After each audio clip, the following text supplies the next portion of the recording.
parole aux associations.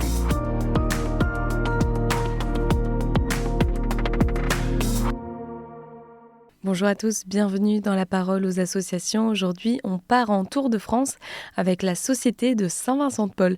Je suis avec Agathe Rodriguez, la chargée des contenus. Bonjour Agathe. Bonjour. Alors Agathe, où est-ce que vous êtes ? On entend un vélo. Vous vous êtes mis au cyclisme ? Alors, pas encore au cyclisme. Actuellement, je suis avec un âne, mais c'est une histoire pour plus tard. Plus sérieusement, Agnès, on vous emmène dans un Tour de France solidaire à la rencontre de nos bénévoles.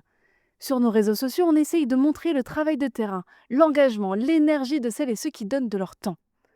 Alors avec Alexandre, notre super alternant de l'équipe communication, on se dit, et si on allait voir tout ça de nos propres yeux ?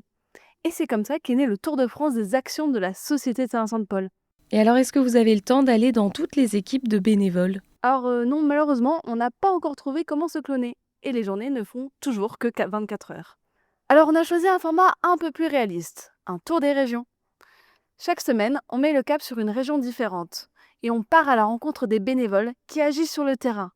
Une belle manière de mettre en lumière leur travail et surtout de partager un peu de leur quotidien.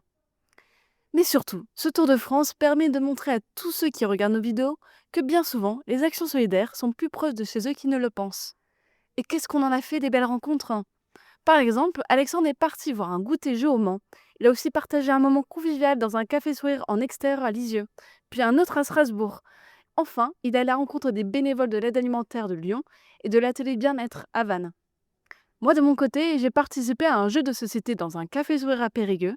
J'ai découvert un restaurant solidaire et un hébergement d'urgence à Montpellier.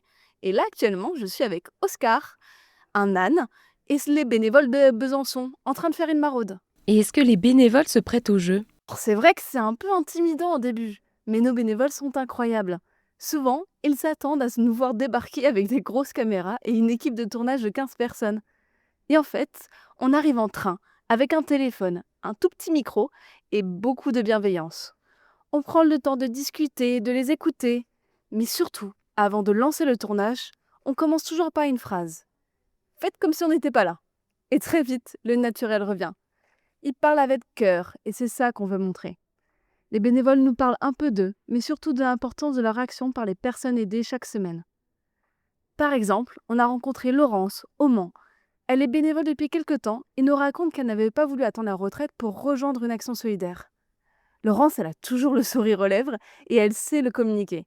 En quelques heures, elle nous a montré une action simple mais essentielle pour les personnes isolées de la ville.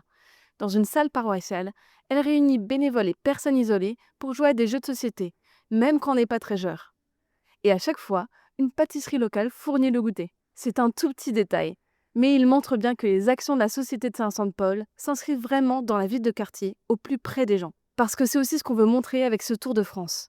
Chacun peut trouver une belle histoire solidaire près de chez lui. Et donc j'imagine qu'on peut retrouver ces rencontres sur vos réseaux sociaux ? Oui, alors on vous donne rendez-vous sur Instagram, sur @ssep France ou Société de Saint-Vincent-de-Paul France. Eh bien merci Agathe pour ce partage. Je vous souhaite une très belle journée sur KTO Radio.